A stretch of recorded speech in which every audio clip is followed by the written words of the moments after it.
A kú déédé àsìkò yìí, kókó inú ìwé ìròyìn la mú wá fún yín láti inú àwọn ìwé ìròyìn ilẹ̀ Nàìjíríà. Orúkọ tèmi ni Ọmágbémisọ́lá Ọmọlọ́gọ̀mádẹ àìjẹran ẹdán. Ìpínlẹ̀ Èkó àti ìpínlẹ̀ Ògùn ti gbé ìgbésẹ̀ láti ta àwọn olùgbé jí lórí àṣeyọrí Ààrẹ Bọ́lá Tinubu. Gómìnà ìpínlẹ̀ Èkó Babájídé Sanwó-Olú ṣe ìfilọ́lẹ̀ Renewed Hope Ambassadors láti lè bẹ̀rẹ̀ sí jíhìnrere káàkiri gbogbo ìjọba ìbílẹ̀ àti wọ́ọ̀dù.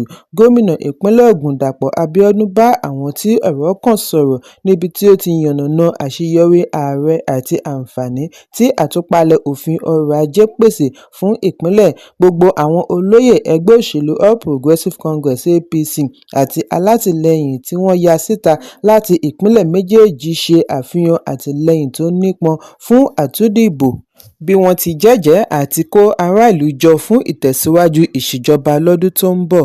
Ẹ̀kúnrẹ́rẹ́ ìròyìn wà nínú ìwé ìròyìn The Nation tó jáde lónìí. Ọkọ̀ àjàgbé kan tí epo bẹtiró kún inú rẹ̀ ti ṣubú dànù tí iná fi ṣẹ́yọ lálẹ́ àná Ọjọ́rú ní agbègbè Ìkẹjà Long, ìpínlẹ̀ Èkó. Ìwádìí jẹ́ kó di mímọ̀ wípé epo inú ọkọ̀ yìí fọ́nká sí ojúnà tí ó mú iná ṣẹ́yọ. Àwọn òṣìṣẹ́ àjọ alámòjútó ojú pópó LASTMA àti àwọn àjọ alámòjútó ìṣẹ̀lẹ̀ pàjáwìrì náà wà níbi ìṣẹ̀lẹ̀ bí wọ́n ti ń darí ọkọ̀ láti dènà ìjàmbá mìíràn. Bákan náà ni wọ́n ń gbìyànjú àti rí iná pa. Níbi ìṣẹ̀lẹ̀ mìíràn ni ìjàmbá ọkọ̀ tó lágbára ti wáyé ní ọjọ́ Ìṣẹ́gun lójúnà Ọ̀kọ́ta sí Ìsọlọ̀ lẹ́yìn tí ọkọ̀ akérò kan ṣàdédé gbiná lójijì. Ìwádìí sọ di mímọ̀ wípé ìjàmbá yìí yọrí sí ikú ènìyàn 2 nígbà tí àwọn 8 fi ara pa. Ìṣẹ̀lẹ̀ tí ó wáyé ní ọjọ́ 10 oṣù kejì ni ó ní í ṣe pẹ̀lú ọkọ̀ faka tó ń mórílé Mile 2 ní agbègbè Ọ̀kọ́ta nígbà tí ìjàmbá yìí wáyé, gẹ́gẹ́ bí àtẹ̀jáde láti ọ̀dọ̀ àjọ LASTMA. Ẹ̀kúnrẹ́rẹ́ ìròyìn wà nínú ìwé ìròyìn The Nation tó jáde lónìí.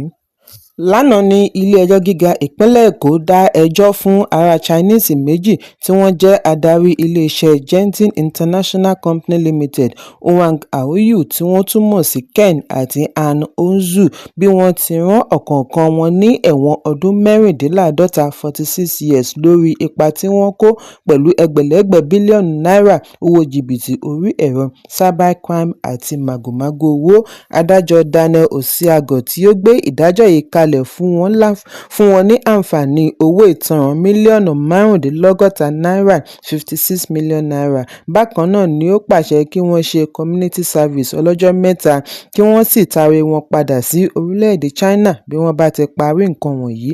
Àwọn méjèèjì yìí wà lára àwọn 792 afurasí oníjìbìtì cryptocurrency tí àjọ tó ń gbógun ti ìwà ìbàjẹ́ àti ìṣòwò ìlú kùmọ̀kùmọ̀ EFCC fi ọwọ́ ṣìkún òfin mú nínú oṣù Kejìlá ọdún 2024.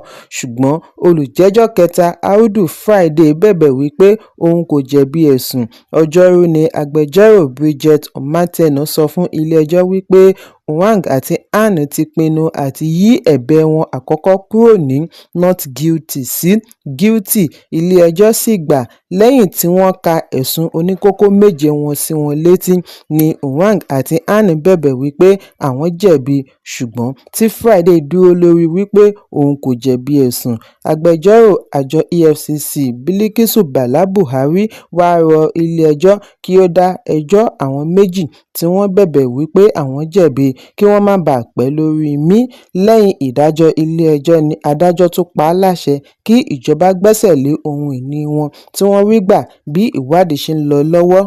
Lára ohun tí wọ́n rí gbà láti rí ẹ̀rọ ìbánisọ̀rọ̀ 1596, àga ọ́fíìsì 2120, tábìlì ọ́fíìsì 544, Reuters 194, kọ̀ǹpútà 43, network server kan, ọ̀pọ̀lọpọ̀ ẹ̀rọ amúlétutù, generators, ọkọ̀ tìmùtìmù, ẹgbẹ̀lẹ́gbẹ̀ SIM card àti àwọn ohun èlò inú ilé mìíràn tí wọ́n rí gbà káàkiri ojúlé sí ojúlé.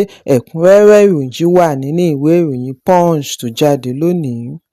Gómìnà àná fún ìpínlẹ̀ Kaduna Malam Nasir El-Rufai ti ṣe ẹ̀sùn lánàá wípé ó ṣeé ṣe kí ìjọba àpapọ̀ fi ọwọ́ ṣìkún òfin mú un látàrí àwọn ìṣẹ̀lẹ̀ tó ń wáyé láìpẹ́.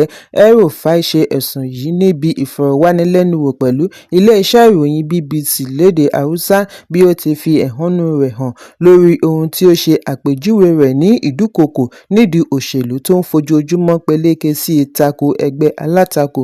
Gómìnà àná tí ó kúrò lẹ́gbẹ́ òṣèlú All Progressives Congress (APC) láìpẹ́ yìí bọ́ sí African Democratic Congress (ADC) ní ọ̀pọ̀ àwọn tí ó súnmọ́ ni wọ́n ti fi sí àhámọ́. Rufai ṣàlàyé wípé àwọn mẹ́rin tí àwọn jọ ṣiṣẹ́ papọ̀ ní Kaduna ni wọ́n ti fi ọwọ́ ṣìkún òfin mú. Ó túmọ̀ sí wípé láìpẹ́ jọjọ wọ́n á lépa òun náà nítorí ikú tó ń pojú bá ẹni òwe ńlá ló ń pa fúnni. El-Rufai túbọ̀ ṣe ẹ̀sùn wípé wọ́n fúngun mọ́ àwọn olóṣèlú kan wípé kí wọ́n bọ́ọ̀dì sí APC tàbí kí wọ́n dúró sí APC tí wọ́n wà.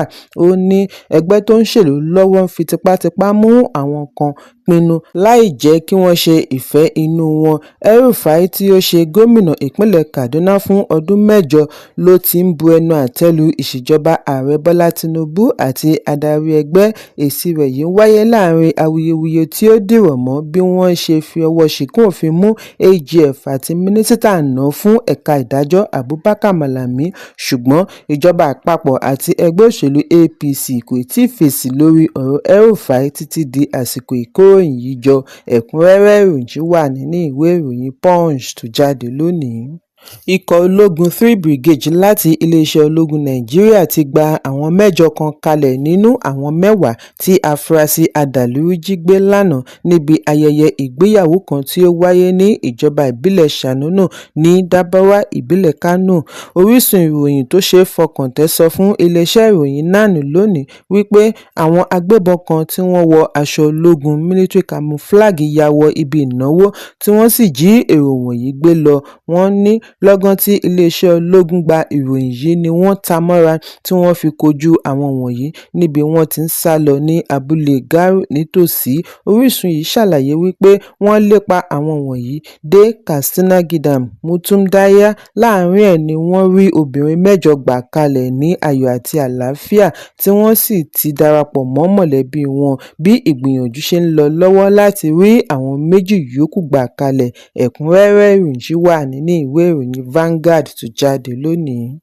Lónìí ni adájọ́ Obiora Egwuatu jáwọ́ lọ́rọ̀ ẹ̀sùn méjèèjì tí àjọ EFCC pè tako AGF àti mínísítà àná fún ẹ̀ka ìdájọ́ Abubakar Malami.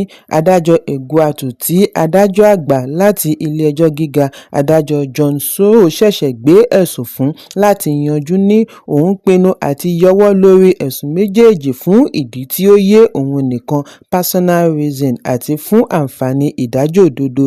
Ìgbésẹ̀ yìí wáyé ní kété tí wọ́n pe ẹ̀sùn lórí 57 properties tí wọ́n tọpinpin dé ọ̀dọ̀ Malami. Iléeṣẹ́ ìròyìn NAN jábọ̀ wípé ẹ̀sùn tí kọ́kọ́ wà pẹ̀lú Emeka Nwite tí ó jókòó gẹ́gẹ́ bí aṣojú nígbà ìsinmi ayẹyẹ Kérésì. Ẹ̀kúnrẹ́rẹ́ ìròyìn wà nínú ìwé ìròyìn Vanguard tó jáde lónìí. Ìlúmọ̀ọ́ká olórin Nàìjíríà Innocent Idibia tí gbogbo ènìyàn mọ̀ sí 2Baba ti sọ̀rọ̀ lórí ojú tí ọ̀pọ̀ ti fi ń wò láti ọdúnmọ́dún wípé ó jẹ́ ẹni ń kóbìnrin womanizer. Ó ní àṣìmọ̀ lásán ní èyí misconception. Níbi ìfọ̀rọ̀wánilẹ́nuwò àná pẹ̀lú Voice of Nigeria ni olórin yìí ti ṣàlàyé ara rẹ̀ bí ó ti ṣe àpèjúwe ara rẹ̀ ní Loverboy. 2Baba ṣàlàyé wípé nítorí òun mọ rírì obìnrin ni wọ́n ṣe ṣi òun mú fún ẹni kóbìnrin. Ó ní lótìítọ́ òun nífẹ̀ẹ́ obìnrin, òun sì jẹ́ ẹni tí máa ń rìn ṣàn straightforward person. Àìmáma dọwọ́ bo ìgbésí ayé rẹ̀ ni ó yọrí sí orúkọ tí ará ìlú sọ. Níbi ó ti ń sọ̀rọ̀ nípa àwọn ọmọ 8 tí ó bí, ìgbéyàwó, ìgbé ayé mọ̀lẹ́bí àti ojúṣe gẹ́gẹ́ bí bàbá ni ó ti ṣe àfihàn wípé ìpèníjà tí ó pọ̀ jùlọ fún un ni àìmáláǹfààní àti bójútó ọmọ àti iṣẹ́ papọ̀ lẹ́ẹ̀kan náà. Òun kò láǹfààní àti jókòó pẹ̀lú wọn, ṣùgbọ́n ó ṣe àpèjúwe àwọn ọmọ rẹ̀ ní ìdùnnú sí ìgbésí ayé rẹ̀ gbogbo. Olórin yìí ṣàlàyé wípé ní báyìí òun ti bí ọmọ 8, òun jẹ́ alábùkún bùkún fún inú òun sì dùn, ṣùgbọ́n kọ́kọ́rọ́ tó bẹ̀yìn ajá jẹ́ ní àìrí ààyè àti àkókò lò pẹ̀lú àwọn ọmọ wọ̀nyí, èyí á sì máa kan lóminú ní ìgbà mìíràn. Ẹ̀kúnrẹ́rẹ́ ìròyìn yìí wà nínú ìwé ìròyìn Vanguard tó jáde lónìí. Kókó inú ìwé ìròyìn tòní kò ní jù báyìí lọ. Ẹ pàdé mi lọ́la fún àkọ́tún ìròyìn. Kí a tó lọ, ẹ má ṣaláì fi àkíyèsí yín ránṣẹ́ kí ẹ sì bá wa subscribe sójú náà wa lórí YouTube kí kókó inú ìwé ìròyìn lè máa tẹ̀ yín lọ́wọ́ ní kíákíá.